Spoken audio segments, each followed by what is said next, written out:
Hello everyone. Hope आप सभी लोग अच्छे होंगे। जैसा कि अमरनाथ यात्रा से रिलेटेड सारे अपडेट्स को मैं बता रहा हूँ, साथ साथ ये प्रोसेस कैसे स्टार्ट होता है और कैसे कैसे आगे के प्रोसेसेस आते हैं, वो सारी चीज़ भी मैंने आपको अपनी पहली वीडियो में समराइज़ करके बताया था। मगर कुछ लोगों ने मुझे बताया कि उन लोगों को मेडिकल रजिस्ट्रेशन के बुकिंग में काफ़ी कठिनाई आ रही है, और चूँकि अब ऑलरेडी रजिस्ट्रेशन स्टार्ट हो चुका है तो मेडिकल को आपको एक्सपेडाइट करना होगा। मेडिकल में आप ज़्यादा टाइम नहीं लगा सकते हैं। तो लोगों ने मुझे बोला कि आपने जो बताया है वो तो आपने वर्बल बता दिया है, जब फॉर्म भरने जाते हैं तो वहाँ पे कुछ सर्टेन चीज़ें हैं वो समझ में नहीं आ रही है। तो इसके लिए मैं आज आप लोगों को पूरा प्रोसेस दिखाऊंगा भी कि कैसे कैसे होता है प्रोजेक्ट करके, और एक एक स्टेप को मैं आपको एक्सप्लेन करता चलूँगा। हालांकि मैंने जो पहला वीडियो में बताया था वो भी काफ़ी डिटेल में बताया था, बट हाँ उसमें ये है कि उसमें इलस्ट्रेशंस नहीं था। इलस्ट्रेशन बोलने से उसमें कौन सा फॉर्म है, क्या फिल करना है नहीं करना है, वो नहीं था। आज मैं आपको एक सैंपल करके सारा प्रोसेस दिखाऊंगा, कहाँ पे पैसे पे करना है, कहाँ पे कैसे होता है, हर एक स्टेप आपको पूरी डिटेल में बताऊंगा। तो अगर आप रजिस्ट्रेशन में आपको किसी तरह का प्रॉब्लम है तो आप बने रहें, आपको पूरा प्रोसेस स्मूथली पता चल जाएगा। और ये प्रोसेस सिर्फ इस साल के लिए नहीं, ये प्रोसेस हमेशा यही प्रोसेस रहता है रेगुलरली। तो चलिए मैं वीडियो को शुरू करता हूँ अपना स्क्रीन शेयर करके। तो जैसा मैंने आपको अभी बताया कि मैं आपको स्टेप बाय स्टेप क्या क्या चाहिए, कैसे कैसे करना है, ये सारा डिटेल्स मैं आपको बताऊंगा इस वीडियो में। तो इस वीडियो को मैं शुरू कर रहा हूँ एक पीपीटी के थ्रू। ऐसा नहीं कि सिर्फ पीपीटी ही दिखाऊंगा, पीपीटी के साथ साथ जो भी रिलेवेंट उसका पोर्शन है वो भी मैं इसको दिखाते चलूँगा। तो जैसा मैंने टाइटल रखा है पीपीटी का, step by step compulsory health checkup procedure और श्री अमरनाथ जी यात्रा। ठीक है, तो हम चलते हैं पहले स्लाइड की ओर। ये तो हमारा टाइटल है, ये हमारा फर्स्ट स्लाइड है। Locate locate nearest authorised compulsory health checkup centre. ये क्या होता है? ये होता है कि जहाँ पे भी आपका जो सबसे नज़दीक में हेल्थ सेंटर का मतलब ये नहीं कि कोई सा भी हॉस्पिटल चले गए। उन लोगों का कुछ प्रिस्क्राइब्ड बोलने का मतलब है कि उन लोगों का कुछ रिकमेंडेड हेल्थ चेकअप सेंटर है, वहीं से आपको जाकर हेल्थ चेकअप कराना है। ये लिंक यहाँ पे मैं दिया हूँ, ये मैं पीपीटी भी आप लोगों के लिए अपलोड कर दूंगा, और आप जब भी वीडियो में भी चाहें तो आप इसे रुक कर देख सकते हैं, और ये लिंक को भी मैं अलग से कॉपी पेस्ट कर दूंगा। तो चलिए आपको ये दिखाते हैं। यह है श्री अमरनाथ जी का होम पेज। ठीक है, जब भी आप इसे होम पेज को ओपन करेंगे तो आपको ये पेज ऐसे दिखेगा। यहाँ पे आपको जाना है, यहाँ पे state UT wise list of doctors institutions authorised to issue compulsory health certificate for यात्रा 2022। ठीक है, इसे हम ओपन करेंगे। इसे ओपन करते के साथ आपको लिस्ट ऑफ स्टेट्स वाइज आ जाएगा। जैसे मान लो पहले अंडमान है, आंध्रा है, आसाम है, बिहार है, गोवा है, गुजरात है, मेघालय, मिजोरम, ऑलमोस्ट सारे स्टेट्स का इसमें आपको डिटेल्स मिल जाएगा। जैसे एमपी है, महाराष्ट्र है, लद्दाख, इसमें सारी यूनियन टेरिटरी और स्टेट्स का आपको मिल जाएगा। आपको कुछ नहीं करना, आपको यहाँ से इसको डाउनलोड कर लेना है। क्लिक करेंगे, आपको यहाँ पे ये ओपन हो जाएगा। अभी मान लो मैंने महाराष्ट्र को ओपन किया। ठीक है, तो इसमें देखो डिस्ट्रिक्ट वाइज आपको सारा डिटेल्स मिल जाएगा। डिस्ट्रिक्ट वाइज बोलने से सबसे पहले आपको यहाँ पे दिया हुआ है थाने से रिलेटेड। थाने से रिलेटेड जो भी सारा हॉस्पिटल्स है, और किसके पास डेजिग्नेशन ऑफ डॉक्टर, कौन आपका हेल्थ चेकअप पे साइन करेगा, जो आपका फाइनल सीएचसी फॉर्म है वो भी आपको यहाँ पे दिया गया है। और इसके साथ साथ आपको ये भी बताया गया है उनका कॉन्टैक्ट नंबर क्या है। इसी तरीक़ा से आपको सारे डिस्ट्रिक्ट वाइज दिए गए हैं। ये पूना है, सोलापुर है, नासिक है, जलगांव है, धुले है, अहमदनगर है। फिर आपको नीचे में मुंबई का है, मुंबई में भी आपको काफ़ी सारा सेंटर्स है, गोंदिया है, सांगली है, ये देखिए मुंबई में है। तो मुंबई में आपको ये सारा सेंटर, भाभा हॉस्पिटल है, वीएन देसाई सांता क्रूज में है, फिर आपका चेंबूर में है, एमएमए जो है, फिर आपका इधर ये सब घाटकोपर में है, विखरोली में है, मुलुंड में है, जुहू में है। फिर आपका ये नवी मुंबई में एक ही सेंटर एमएचओ, ये आपको है फोर्टिस वासी जो है ना, उसके पास, उसके ठीक नेक्स्ट ये है। यहाँ पे आपको मेडिकल सुपरिटेंडेंट का साइन लगेगा, और यहाँ पे उनका नंबर भी दिया हुआ है। अगर आप पूछना चाहते हैं उनकी अवेलेबिलिटी है नहीं है तो आप यहाँ से पूछ भी सकते हैं। तो ये हो गया आपका मेडिकल का, कहाँ कहाँ से आपको कराना है। अब आपको स्टेट वाइज यहीं से जो भी आपका रिस्पेक्टिव स्टेट है वहाँ से आप जा कर के आप इस चीज़ को करवा सकते हैं। ठीक है, तो उम्मीद करता हूँ कि ये आपको समझ में आ गया होगा। हर स्टेट का अलग अलग है। जैसे देखो मैंने अभी बिहार का ओपन किया है, तो बिहार में भी फिर आपको यहाँ पे डिस्ट्रिक्ट वाइज सारा डिटेल्स दिया हुआ है।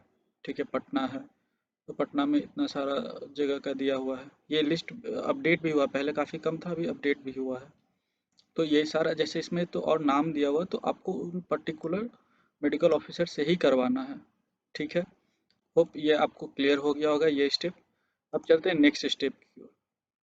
उसको मैंने यहाँ पे लिखा है, उपरोक्त लिंक के माध्यम से कृपया अपने वर्तमान स्थान के निकटतम अधिकृत स्वास्थ्य जांच केंद्र की जानकारी प्राप्त करें।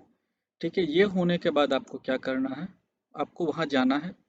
जो भी आपके मेडिकल ऑफिसर हैं, अगर उनके पास टाइम नहीं है तो उनका जो भी रिप्रेजेंटेटिव होगा, रिप्रेजेंटेटिव बोलने से आपका एक तो आपका हर जगह पे रिकॉर्ड रूम होता है, उनको भी आप बोलेंगे तो वो आपको क्या क्या कराना है वो आपको बता देंगे। आपको अपना कंपलसरी हेल्थ चेकअप का जो फॉर्म है वो फॉर्म लेकर जाना है। ये, हाँ, आपको फॉर्म लेकर जाना है, बिल्कुल आपको फॉर्म ले जाने के लिए नहीं भूलना है। और उसके साथ आपको ये सारा टेस्ट कराने के लिए नॉर्मली आपको बोलेंगे। सीबीसी है, रैंडम ब्लड शुगर है, यूरिन रूटीन है, ईसीजी है, एक्सरे है। ये आपको 5 है, जिसमें कि आपको ईसीजी और एक्सरे, कहीं कहीं पे ईसीजी का फैसिलिटी नहीं होता तो आपको बोलेंगे कहीं बाहर से कराने के लिए। जहाँ पे रहता है वहाँ पे आपको वो खुद ही हॉस्पिटल में बता देंगे। आपको क्या करना है कि पहले आप एक बार जाकर देख पता कर लो कौन कौन सा है, डिपार्टमेंट कैसे है। नेक्स्ट डे आप अर्ली मॉर्निंग चले जाओ। एम्प्टी स्टोमक जाने का ज़रूरत नहीं है, बट अगर आपको एम्प्टी स्टोमक जाना तो आप एम्प्टी स्टोमक भी जा सकते हो। सुबह सुबह जा कर के आप वहाँ पे पर्ची कटा लो। पर्ची कटा पर्ची कटाने का मतलब है कि आप वहाँ पर जा कर के रजिस्ट्रेशन जो फॉर्म होता है वो फॉर्म आप वहाँ पे ये कर लो, फिल कर लो। रजिस्ट्रेशन फॉर्म का भी मैं आपको सैंपल दिखा देता हूँ। वो आप वहाँ पे हॉस्पिटल में रजिस्ट्रेशन करा सकते हो। इस टाइप का आपको पेमेंट करना पड़ेगा। रेडियोलॉजी के लिए, सीबीसी के लिए, सारे चीज़ के लिए जो भी आपको है। ये मैं मुंबई का दिखा रहा हूँ, ये जो एनएमएमसी का है ये वहाँ का है। वहाँ पे मुझे 470 रुपीज़ टेस्ट कराने का लगा था। काफ़ी जेन्यून रेट है, बाहर से आप कराओगे तो काफ़ी कॉस्टली होगा। ये कराना है। ये कराने के बाद आपको रिस्पेक्टिव डिपार्टमेंट्स होता है, वो आपको रिस्पेक्टिव डिपार्टमेंट्स में जाना है। जैसे ईएनटी होता है, ईयर नोज टंग जो होता है, वो डिपार्टमेंट जाना है। सिर्फ वो आपको चेक कर ले के नॉर्मल सा एक छोटा सा चेकअप करेंगे, कोई टेस्ट वेस्ट नहीं करते हैं नॉर्मली। वो आपको टेस्ट करके लिख देंगे फिट टू ट्रैवल। फिर आई चेकअप में भी आपको जाना है, आई टेस्ट करके फिट टू ट्रैवल लिख देंगे। ऑर्थोपेडिक में भी आपको वही हो जाएगा। जनरल सर्जन में आपसे पूछा जाएगा कि अभी रिसेंटली आपका कोई ऑपरेशन, मेजर इंजरी वगैरह तो नहीं है। अगर कोई लेडी ट्रैवलर हैं, फीमेल हैं, तो उनको गायनो के पास भी जाना होता है, स्त्री रोग विशेषज्ञ जिसको हम बोलते हैं। वहाँ से जा कर के उनको एक फिट टू ट्रैवल का सर्टिफिकेट लेना होता है। उसमें आपको लिखा हुआ है कि सर्टेन वीक से ज़्यादा अगर कोई प्रेग्नेंट है तो फिर उनको ट्रैवल करना अलाउड नहीं है। अब सभी सारे जो भी आपका ये सारे डिपार्टमेंट से फिट टू ट्रैवल का आपको ये मिल चुका है। अब आप ये सारा डॉक्यूमेंट्स को ले करके आप जनरल फिजिशियन के पास जाएं। अब जनरल फिजिशियन के पास जब आप जाएंगे तो जनरल फिजिशियन आपका सीएचसी फॉर्म में कुछ नहीं करेंगे। वो आपको जनरल फिजिशियन जो है एक फिटनेस सर्टिफिकेट देंगे। जैसे आप मान लो आप कहीं भी जाते हो तो एक फिटनेस सर्टिफिकेट आपको लगता है, कहीं जॉब के लिए जाते हो या कहीं किसी भी चीज़ के लिए जाते हो, तो वो फिटनेस सर्टिफिकेट आपको जनरल फिजिशियन बना कर देंगे, जिसका कि मैंने यहाँ पे जिक्र किया है। ठीक है, इसमें आपको सीएचसी फॉर्म उनको नहीं देना है। अब बताओ कि सर मुझे ये अल्टीमेटली बनवाना है, तो वो आपको अपने फॉर्मेट में एक लिख कर दे देंगे कि आपका बीपी चेक कर लेंगे, पल्स देख लेंगे, और अगर थोड़ा बहुत कुछ हुआ तो वो अपने हिसाब से देख करके आपको लिख कर दे देंगे he is fit to travel. अब आपका सारा डॉक्यूमेंट्स को कलेक्ट करना है और फॉर्म जो है सीएचसी फॉर्म, सीएचसी फॉर्म का पार्ट ए फिल करना है। ठीक है, सीएचसी फॉर्म जब मैं बोलता हूँ तो सीएचसी फॉर्म का मतलब ये compulsory health checkup for Shri Amarnath ji Yatra. ये जो ये है ना, ये पार्ट ए, ये देखिए। यहाँ पे आपको नाम फिल करना है, जैसे मेरा नाम है, फादर्स नेम है, एड्रेस है, ये सब मैंने डिलीट कर दिया है। डेट ऑफ बर्थ है, आइडेंटिफिकेशन मार्क है, ब्लड ग्रुप है। ये सारा जो नॉर्मल किसी को कुछ अगर प्रॉब्लम होता है तो वो आपको करना है। मोस्ट ऑफ द लोगों का नो ही होगा, जिनका यस होगा वो अपना यस भी टिक करें। कुछ भी मेजर डिजीज नहीं हुआ रिसेंटली, ये करके आप जिस दिन आप भर रहे हो उस दिन का डेट अपना साइन कर दें। अब यहाँ से आपका नीचे से, यहाँ से आपका पार्ट बी स्टार्ट होता है। अभी पार्ट बी पे आपको जाने के पहले यहाँ पे जैसा मैंने आपको बोला कि ये सारा जनरल फिजिशियन से ले लें, सारा रिपोर्ट कलेक्ट कर ले, सारे डिपार्टमेंट का क्लियरेंस है आपके पास। अब पार्ट बी को भरने के लिए अब जो रिलेटेड ऑफिसर हैं, रिलेटेड ऑफिसर बोलने का मतलब यहाँ वापस मैं आपको लेके जा रहा हूँ। जैसे मान लो कि इसी में मैं आपको दिखाता हूँ एक एग्जाम्पल के तौर पे कि मैंने एमएचओ नवी मुंबई में कराया, तो मेडिकल सुपरिटेंडेंट जो हैं आप उनके ऑफिस में जाएंगे। हो सकता है उनके ऑफिस के बाहर जो उनका सिक्योरिटी होगा, या सीएस के पास जाएंगे, सिविल सर्जन के पास, तो जो भी उनका सिक्योरिटी होगा वो आपको बोलेगा वेट करने के लिए। जो भी उनका प्रोटोकॉल है उस प्रोटोकॉल के हिसाब से आपको थोड़ा देर रुकना है। उनको सब बता दीजिए, सारा रिपोर्ट जो आपका जनरल फिजिशियन और बाकी सारे डॉक्टर का क्लियरेंस है वो, साथ में आपका जो सीबीसी, यूरिन, आरबीसी मतलब रैंडम ब्लड शुगर, एक्सरे, और आपका एक और जो आपका रिपोर्ट था ईसीजी का, वो सारा लेकर के जाइए वहाँ पे।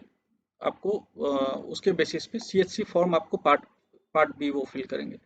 यहाँ पे एक चीज़ आपको और ध्यान देना है कि कुछ हॉस्पिटल्स में ना इस तरह का रिपोर्ट बनाने का चार्जेस होता है।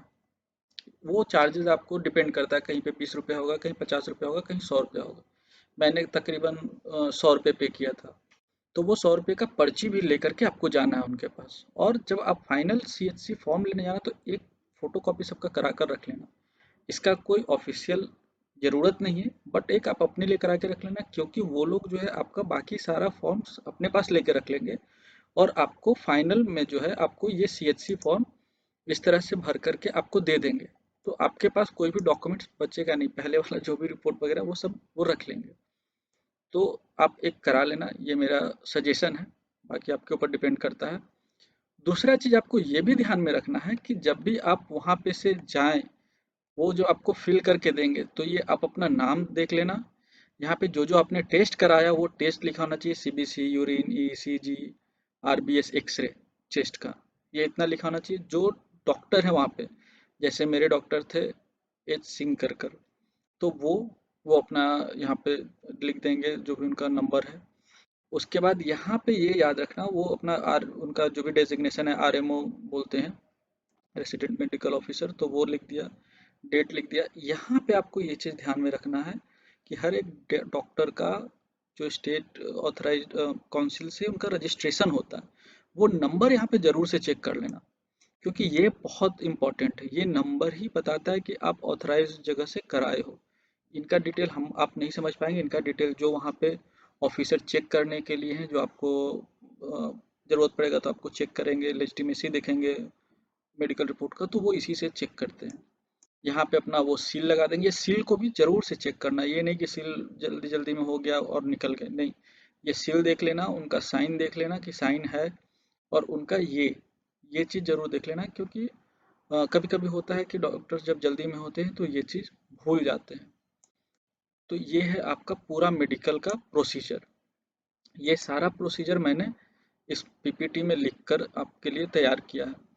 तो आपको दो तीन बातों का ध्यान रखना है। पहले तो आप एक दिन जा कर के पता कर ले कि हाँ कौन है मेडिकल ऑफिसर, कौन कर रहे हैं, क्या क्या चाहिए। उसके बाद आपको पहला दिन जब जाओगे उसी दिन ना आप ये सारा टेस्ट उनसे लिखवा लेना। ये जो आपका स्टैंडर्ड टेस्ट होना है ना, उस दिन आपको पता भी चल जाएगा कि वेदर उस हॉस्पिटल में ईसीजी का फैसिलिटी है नहीं है, एक्सरे है नहीं है। तो ये सारा चीज़ आप वहीं पे पता कर लेना। और पेमेंट भी आप उसी दिन कर देना। पेमेंट के लिए जैसे हो सकता है कभी कभी आपको बोलेगा नहीं आपका टेस्ट कल होगा तो आप कल करना पेमेंट। पेमेंट करने के लिए मैं इसके लिए बोल रहा हूँ कि जब आप एक बार पेमेंट कर दोगे तो नेक्स्ट डे फिर से आपको क्यू में खड़ा नहीं होना पड़ेगा। नहीं तो वापस से नेक्स्ट डे जाओगे फिर से आपको लाइन में लगना पड़ेगा। और फिर जब आप जब जब तक, क्योंकि सारा हॉस्पिटल ऑलमोस्ट उसका बिलिंग काउंटर हो, बल्कि ये टेस्ट वाला हो, सब पैथोलॉजी वगैरह एक ही साथ खुलता है। तो आपके पास अगर पहले से पेमेंट किया हुआ रहेगा तो आपको पैथोलॉजी डिपार्टमेंट या रेडियोलॉजी में आपको ज़्यादा भीड़ नहीं मिलेगा, क्योंकि जिसको भी उस दिन कराना होगा वो वापस से जाएगा पर्ची लेने के लिए, क्योंकि पहले से बहुत कम ही लोग लेकर रखता है। तो यहाँ पे आपको उसका बेनिफिट हो जाएगा। ये पूरा प्रोसीजर जो है ना, आपको 1 घंटे में, ये टेस्टिंग वाला 1 से 1.5 घंटे में हो जाएगा। और ये जो डिपार्टमेंट वाइज क्लियरेंस है, ये भी सुबह सुबह आपको ज़्यादा भीड़ नहीं रहेगा। ये आपको देखने में लग रहा होगा अरे इतना सारा डिपार्टमेंट से लेना है, बट इतना नहीं है, बहुत आसानी से हो जाएगा। और अब जिसको भी बताओगे कि बाबा बर्फानी के दर्शन के लिए जाना है, लोग आपको दिल खोल कर सपोर्ट करेंगे और बहुत ही आसानी से आपका हर काम हो जाएगा बिना किसी दिक्कत का। तो उम्मीद करता हूँ कि मैंने आपको हर एक चीज़ बहुत ही डिटेल्ड में बताया है।